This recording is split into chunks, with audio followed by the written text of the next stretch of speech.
Seorang siswa sekolah dasar di Tulang Bawang, Lampung tewas ditabrak mobil saat bermain sepeda di jam istirahat sekolah.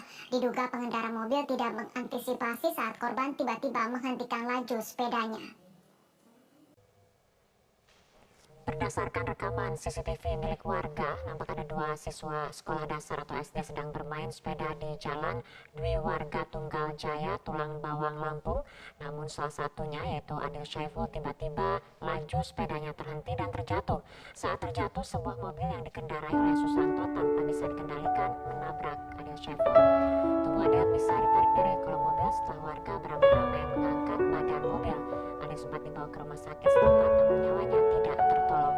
Adil merupakan siswa sekolah dasar negeri 2 Tunggajaya, Kecamatan Banjar Agung, Kabupaten Tulang Bawang, Lampung.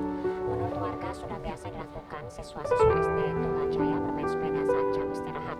Lokasi tertabraknya korban hanya berjarak sekitar 300 meter